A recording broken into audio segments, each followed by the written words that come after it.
You know, there's something about the Deathly Hallows symbol that still gives me chills every time I see it. It's simple, a triangle, a circle, and a line, but somehow it feels ancient, powerful, like it's carrying more meaning than we ever really talked about.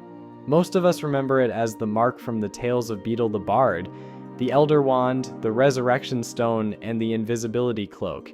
Three objects that, when united, supposedly make someone the master of death. But the truth is, the symbol was never really about collecting powerful artifacts. It was about what those artifacts represented and what they reveal about human nature, obsession, and how we define victory over death itself.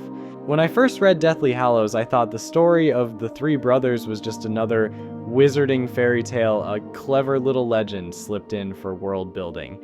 But the older I got, the more I realized how much that story mirrors the entire philosophy of Harry Potter. It's not just a bedtime story for wizards, it's a parable, a mirror reflecting every major theme that's been with us since book one. Power, loss, ego, and acceptance. The Deathly Hallows aren't about defeating death, they're about understanding it. Think about the first brother, Antioch Peveril, the one who demanded the Elder Wand, a weapon so powerful it could make him unbeatable. He's every person who believes that strength alone can conquer fate. He's Voldemort, he's Grindelwald, and honestly, he's a part of all of us. There's that little spark in everyone that wants control over our lives, over our fears, over the things that terrify us. Antioch wanted to feel untouchable. But what happens to him? He's murdered in his sleep by someone chasing the same illusion. His story isn't about triumph, it's about arrogance. Like, the moment you think you've mastered death or life, it reminds you who's really in charge. Then there's the second brother, Cadmus. His story hits differently when you're older. He asks for the Resurrection Stone, a way to bring back the girl he loved. I think we all understood that desire even as kids, but as adults, it stings a little more. We know what it feels like to wish we could have just one more conversation, one more day with someone we've lost. Cadmus represents that heartbreak, that inability to let go. He used the stone, but the woman who returns isn't truly alive, and his grief consumes him. He ends up taking his own life. It's dark, but it's also painfully real. His downfall isn't born of evil, it's born of love that refused to accept loss. And in that way, Cadmus might be the most human of the three. His tragedy reminds us that even love can turn destructive when it tries to fight the natural order of things. When you look at the symbol, the triangle, the circle, and the line, it's more than just a design. It's a visual representation of the human condition. The triangle, the Elder Wand, stands for power, the things we build, control, and fight for. The circle, the Resurrection Stone, represents love and memory, everything we can't let go of. And the line, the Invisibility Cloak, is the path between them, the bridge between life and death. When those three are in balance, they form harmony, but when any one of them dominates, the result is tragedy. It's such a simple shape, but it tells the entire story of what it means to be human. Voldemort's relationship to the Hallows says everything about his character. He never cared about the symbol's meaning, he only wanted the power it promised. He hunted the Elder Wand because he thought it would make him unstoppable. But he ignored the moral of the tale. He didn't understand that the true master of death doesn't chase immortality. He embraces mortality. Voldemort wanted to rule death, not realize that ruling it is impossible. That's why he loses. Harry, on the other hand, becomes the real master by doing the opposite, by letting go. He uses each Hallow, but never lets them consume him. He takes the Elder Wand, but chooses to break it. He uses the Resurrection Stone not to rewrite loss, but to say goodbye.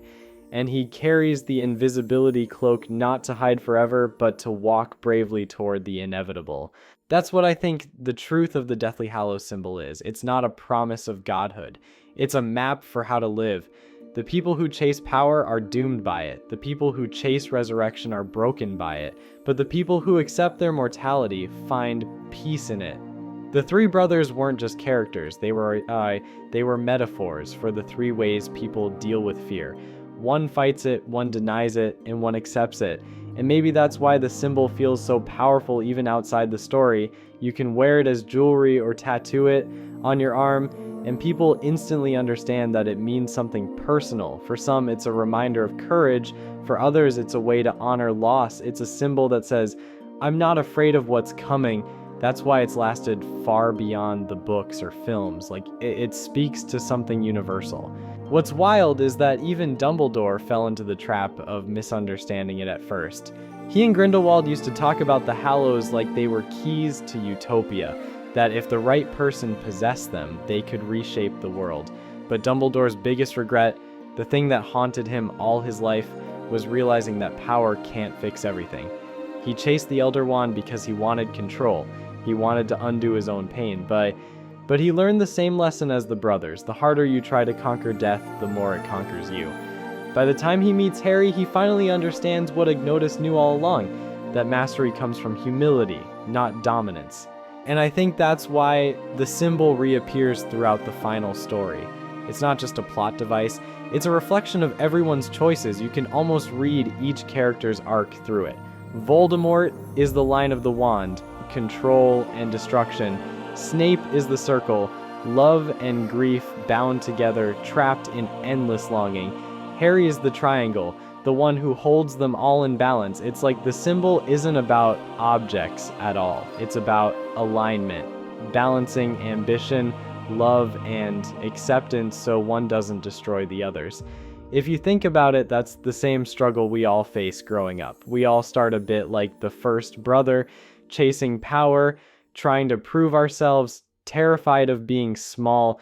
Then we go through the second brother's phase, clinging to people and moments we can't hold on to, learning what it means to lose, and eventually, if we're lucky, we get to be the third brother, understanding that letting go isn't defeat, it's peace. The Hallows story isn't just about death, it's about maturity. That's the brilliance of Rowling's storytelling. The Deathly Hallows symbol works like a secret language. It looks like fantasy on the surface, but it carries a philosophy underneath. It's the same philosophy Dumbledore repeats throughout the series, that love, not power, is the strongest kind of magic. The true Hallows aren't even physical objects. They're the parts of us that can't be destroyed. Courage, compassion, memory. When Harry walks into the forest, ready to die, he's not armed with a wand or a stone. He's armed with acceptance. And that's what makes him untouchable. Even outside the wizarding world, that symbol feels relevant. We live in a time obsessed with control, success, technology, achievement, immortality in the form of legacy. But the Deathly Hallows remind us that control is an illusion. That no matter how much we build, collect, or master, the only real victory comes from understanding what it means to let go. The truth about that symbol is that it's not a mark of superiority, it's a mark of surrender. Every time I see it, I think about how it connects all of us who grew up with this story. We wore it on necklaces, we drew it on notebooks, we saw it on screen, but what it really meant, maybe we're only starting to understand now. It's a symbol of transformation, a reminder that immortality isn't a curse. It's what gives everything meaning. Maybe that's why Harry buries the resurrection stone in the forest. He doesn't destroy it. He returns it, like saying, this doesn't belong to me.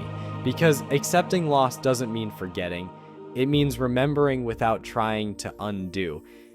It's such a quiet act, but it's one of the most powerful moments in the entire series. The Elder Wand breaks, the stone is buried, the cloak is passed on.